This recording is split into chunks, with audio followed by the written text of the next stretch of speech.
Australia's Sydney Opera House, one of the greatest design concepts ever conceived.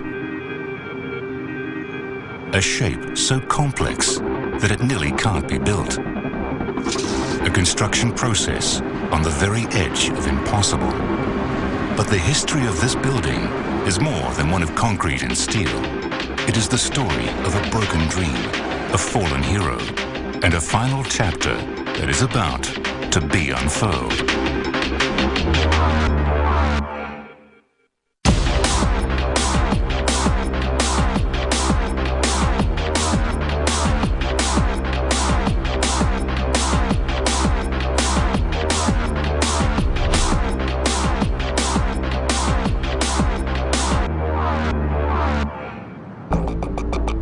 Sydney, Australia, bustling modern super city, lifestyle capital of the world.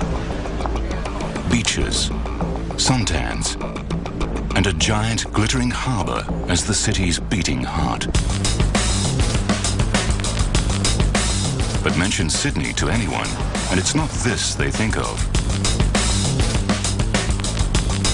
It's this, a building that both defines and is defined by the city that surrounds it.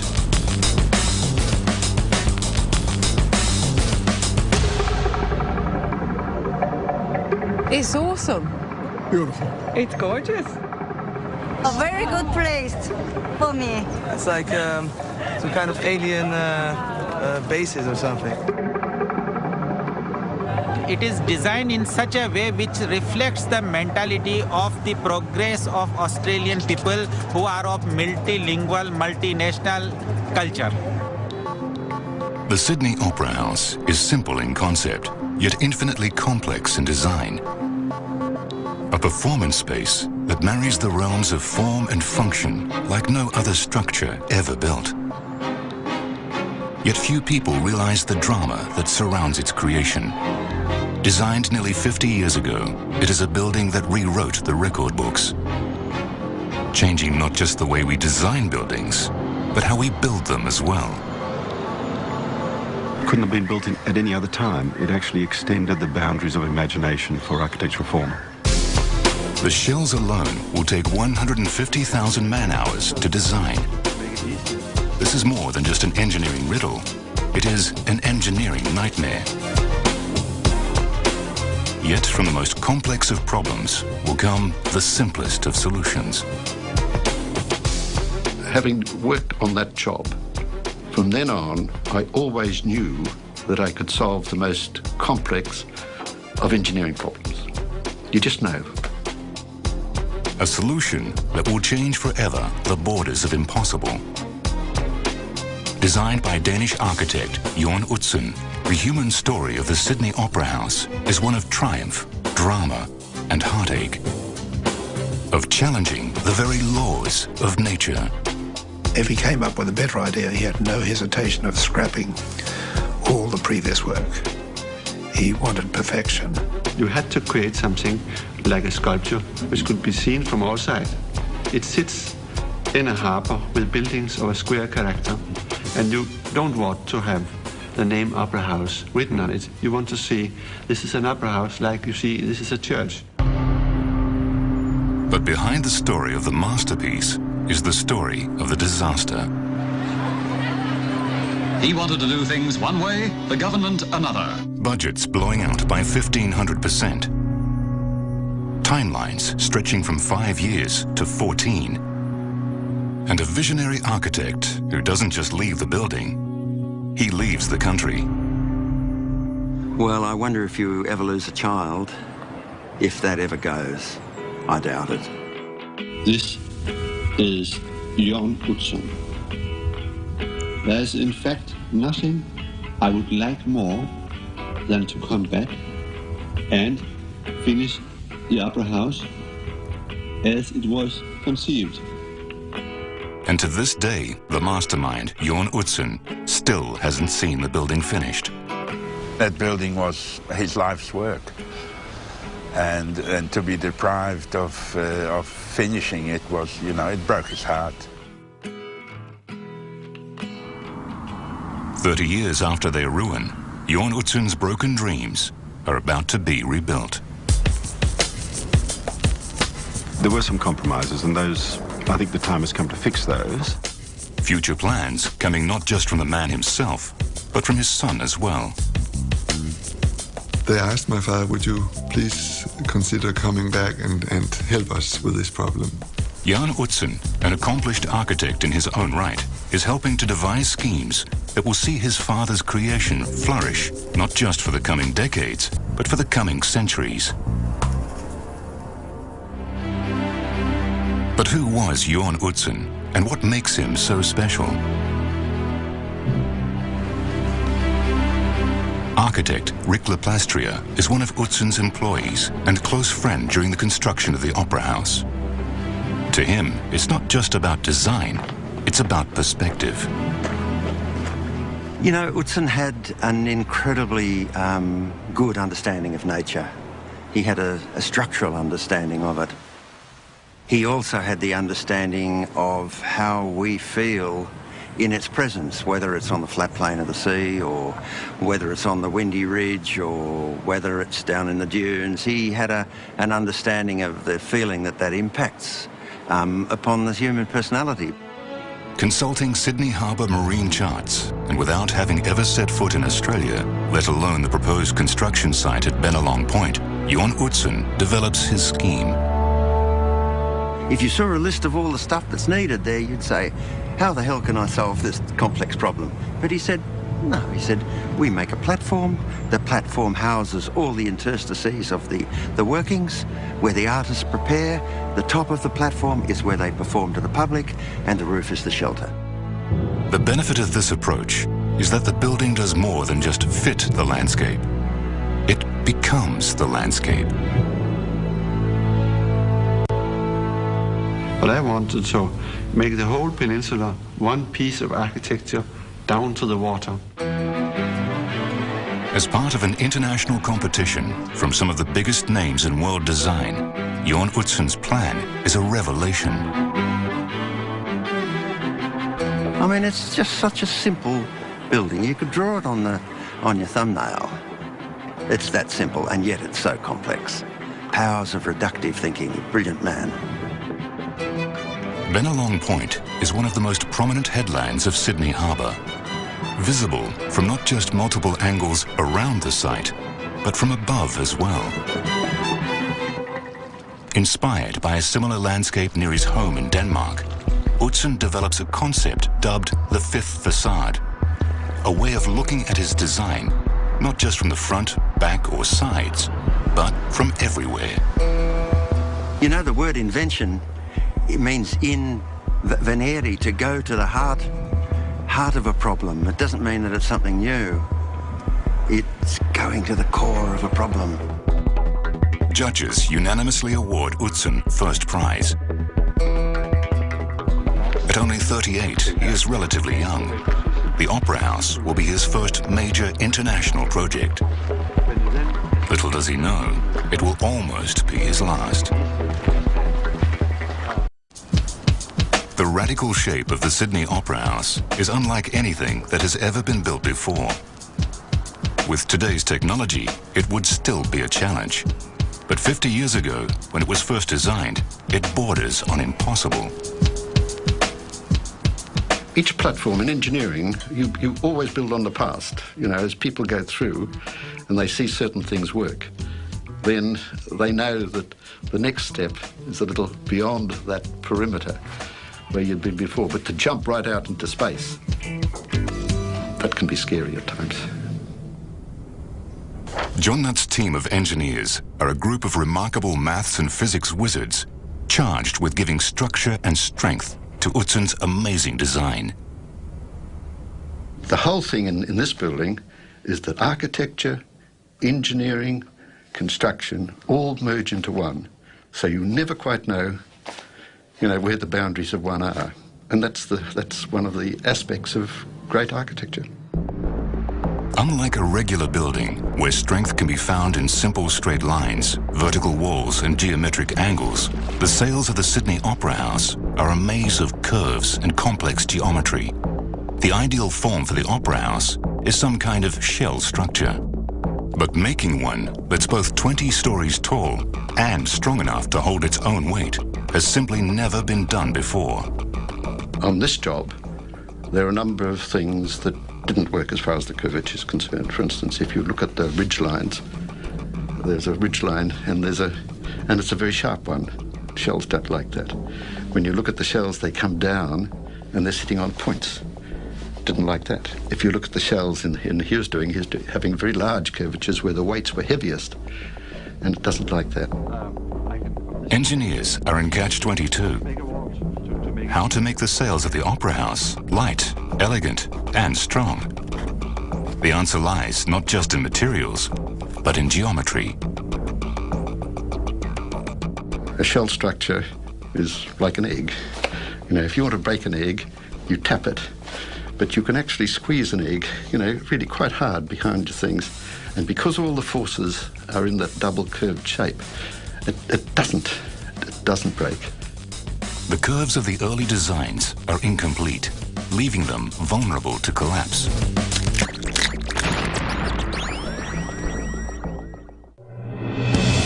Over a period of 3 years, nearly every geometric trick in the book is tried, tested, and failed.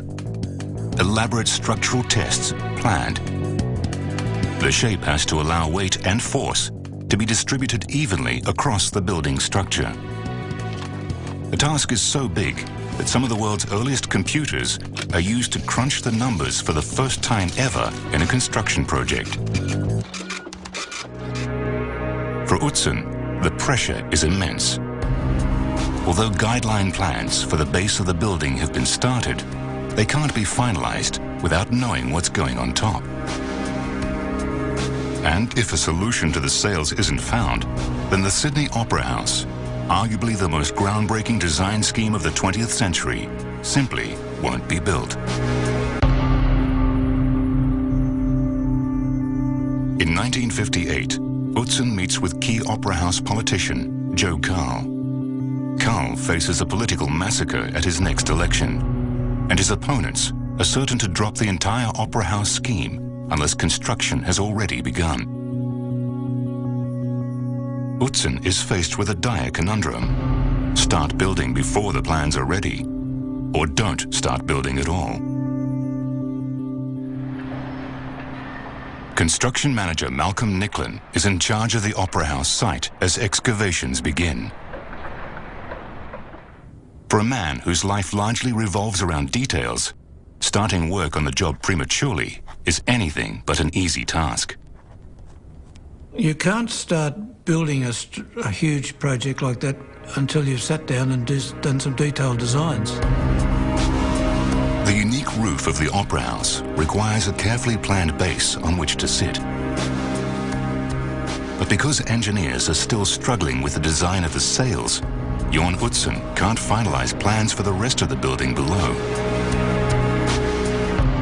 All I saw were freehand sketches of the so-called sails. I thought, my gosh, how on earth do you design them and how do you build them? And as far as I knew, nothing like that had ever been built before. So there was a learning curve to climb. There were new technologies to be found. And the time available just didn't seem to be enough to me. On the 2nd of March 1959, only 2.5 years after the design was conceived, a ceremony is held to mark the official start of construction. Left with no choice, Utzon has selected what he thinks will be the lesser of two evils and started building before his plans are ready.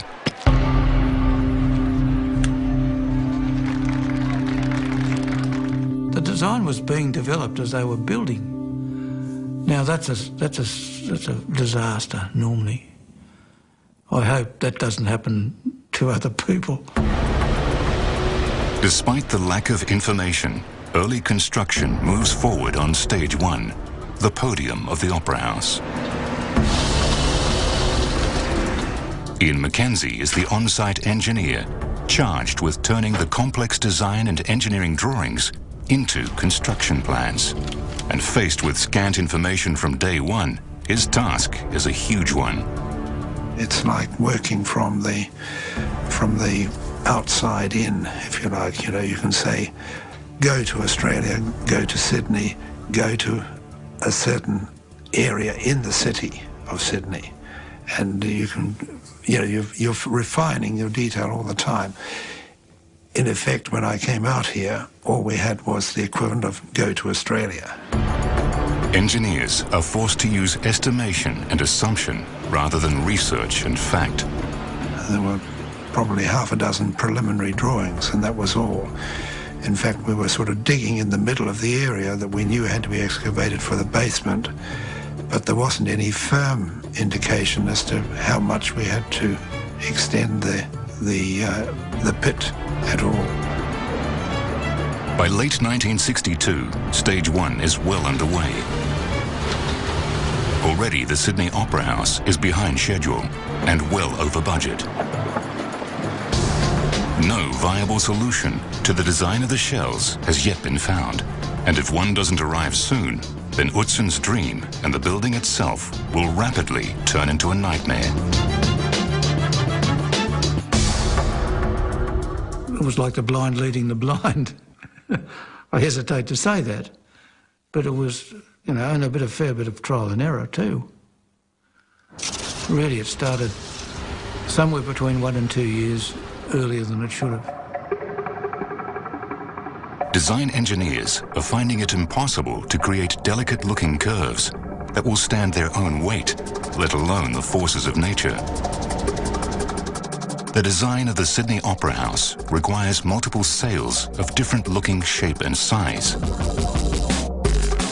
But different looking doesn't necessarily have to mean different entirely. Ironically, the solution to the riddle of the Opera House sails lies not in complexity, but in simplicity, in the purest and strongest curve of them all, the sphere. Spheres are inherently strong because of their even surfaces and curvature.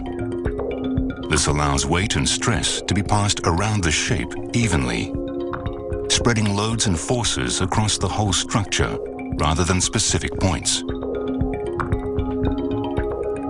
Legend has it that the answer to the riddle of the sails comes from the simple story of a man peeling an orange in a work break. He realizes that by changing the angles and size of peels from the one orange, shapes can be created that look dramatically different, but aren't. Every different sail of the Opera House can be made not just from the same concept, but from the exact same sphere. Anybody can make a complicated thing look complicated. The clever thing is to make a complicated thing look simple. The keys to understanding the most dynamic-looking building ever made have just been found. The man with the orange, of course, is Jorn Utzon. Construction of the Sydney Opera House takes place in 3 stages. Stage 1, the base of the building, or podium. Stage 2, the sails. And Stage 3, the interiors. The so-called spherical solution allows architects and engineers to complete the podium and begin preparations for Stage 2. For Utzon, one of the greatest obstacles of his life has been overcome. If we could build these enormous shells of small prefab elements and just have to assemble the whole thing on the side. The sails will be a milestone in his career.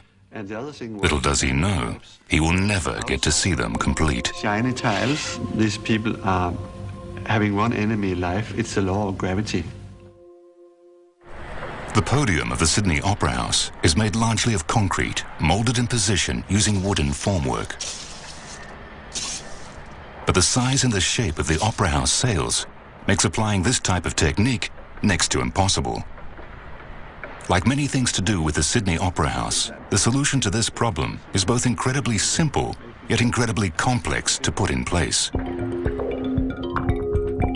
Because each sail is now the product of a sphere with exactly the same radius, their form can be broken down into a series of geometrically identical segments, or ribs.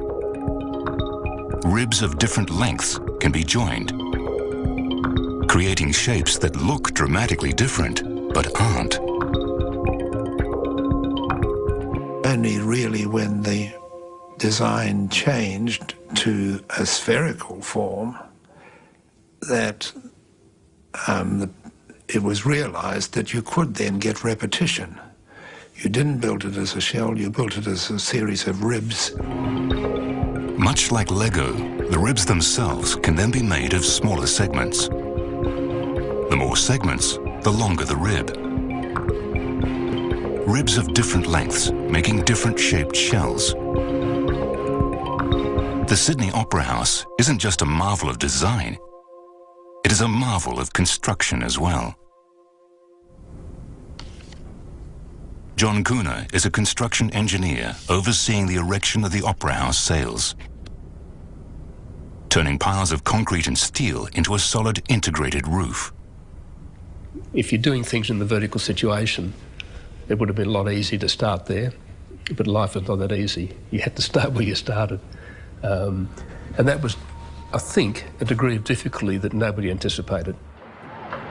The challenge is to create a construction method that will allow both precision as well as mass repetition.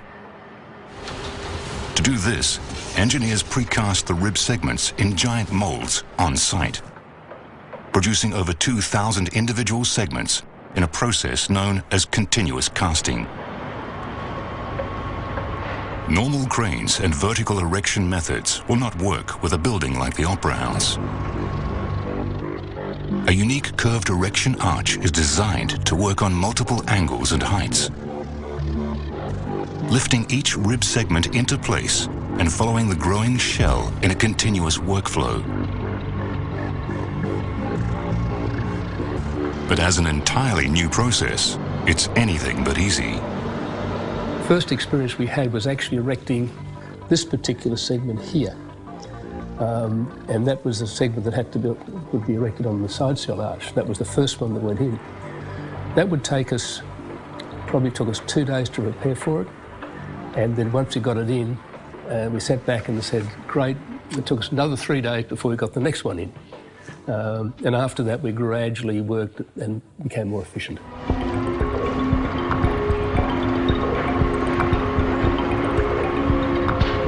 6 years into construction, the unmistakable form of the Sydney Opera House is taking shape.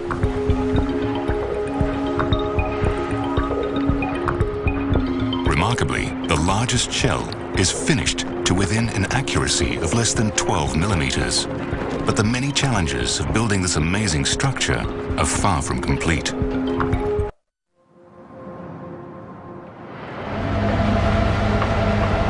John Cooner and his colleagues have refined their techniques from only placing one rib segment every 3 days to placing up to 14 in a single day.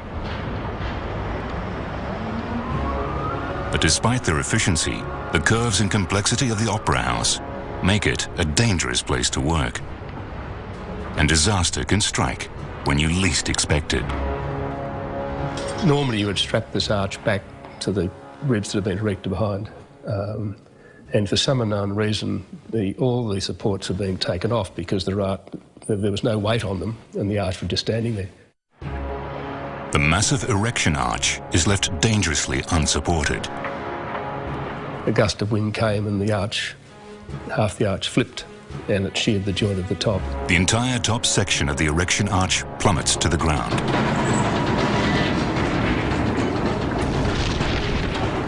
Miraculously, no one is killed.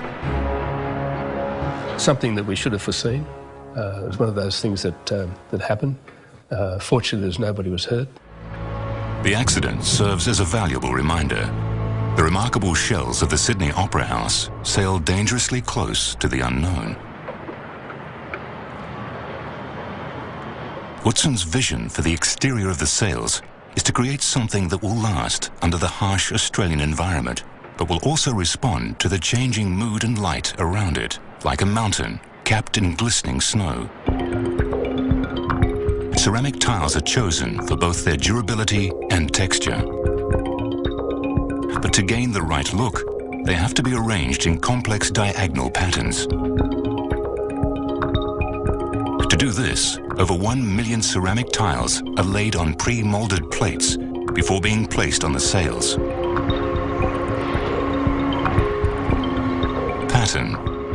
texture and color combine. Many pieces, one effect.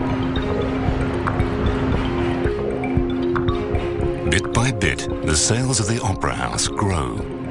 The skyline of Sydney is being changed forever. For Utzon, the realization of his dream is in sight. But dark clouds are building. For 3 years, Utzon has been developing complex plans for the Opera House interiors. Bold schemes using plywood as a key ingredient.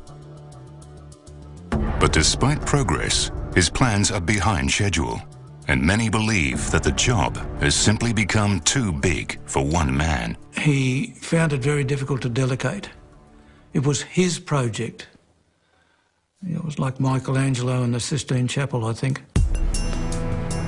Sydney architect Michael Tomaszewski is working for Utzon as negotiations with the state government of New South Wales, the body paying for the Opera House, begin to sour.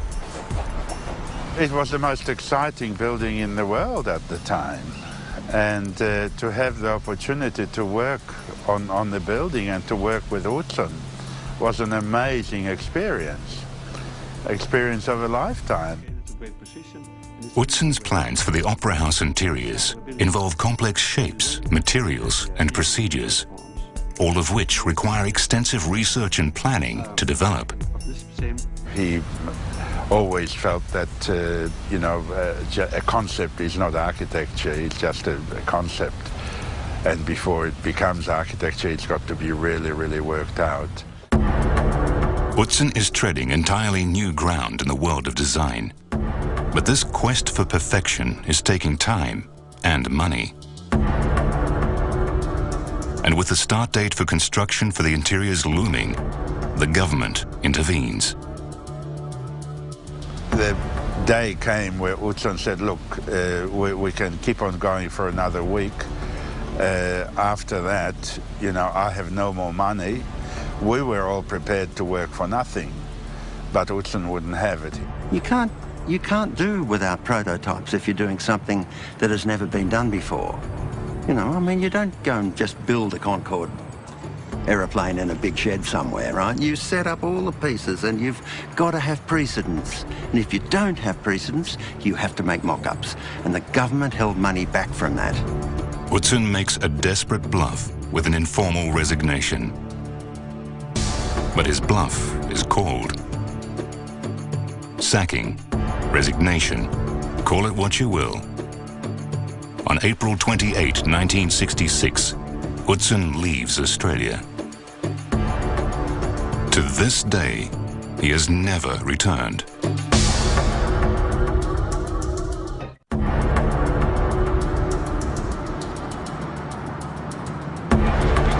Jorn Utzon's departure from the Sydney Opera House design team leaves the future of the building in jeopardy.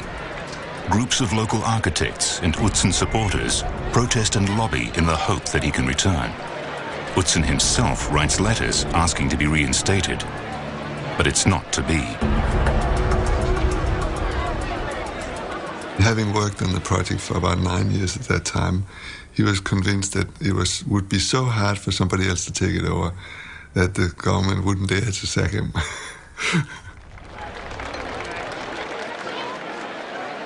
To many, not the least Utzon himself, the situation is a disaster.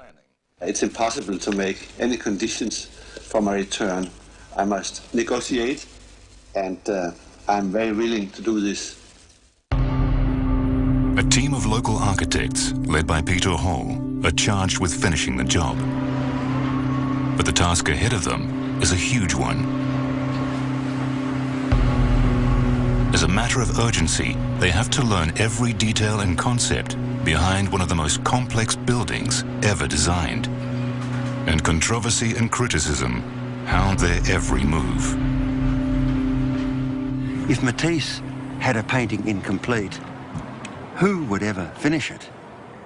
Picasso wouldn't have dared, huh? Let alone Pro Art, right? It would have been a bloody disaster. Utzon's elaborate plans for the interiors of the building are scrapped and replaced. purpose-designed stage machinery demolished.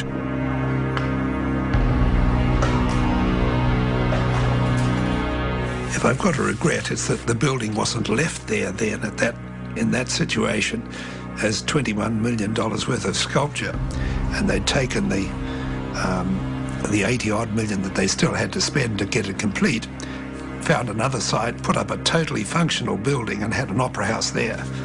So you'd had an opera house and a sculpture. That would have been great. But for Utzon, it is his darkest hour. My interiors were created before the exteriors, and they are one thing. You can't separate them. So you will destroy the harmony in the building, and the flow of the space is completely, and you're altering the program. But like all truly great monuments, the structure itself rises above the time and the mere mortals that create it. Construction continues, and over a period of 7 years, the Opera House inches forward.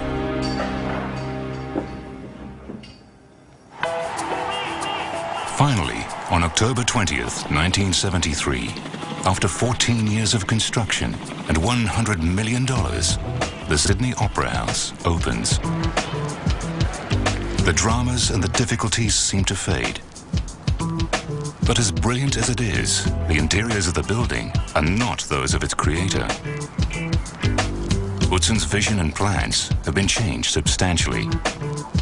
And for many, although construction may be finished on the building, the masterpiece is not yet complete.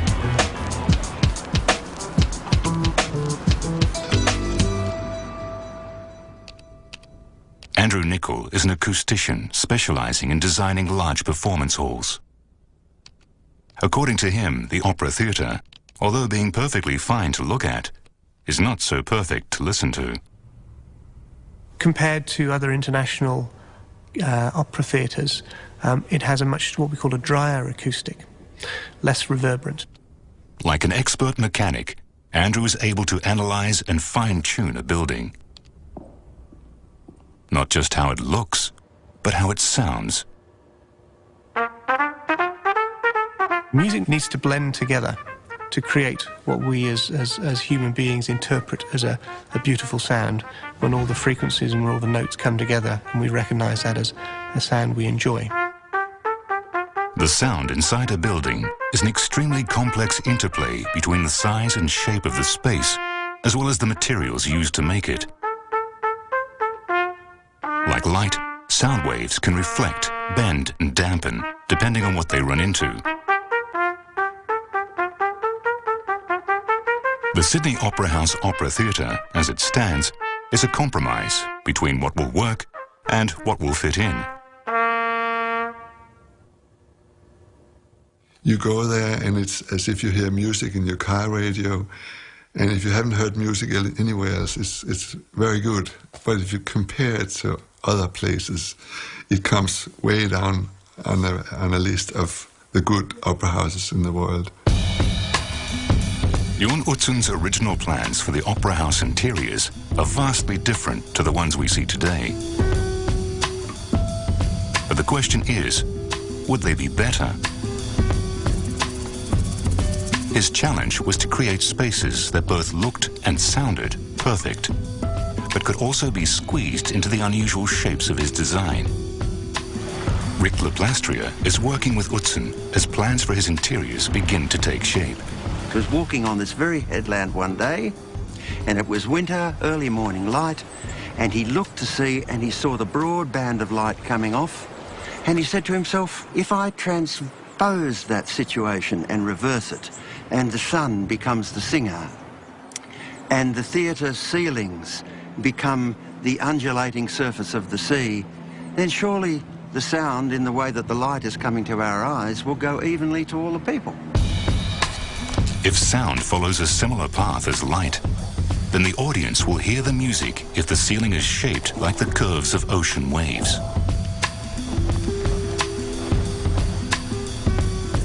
And the report came back, unfortunately, in German, and nobody read it.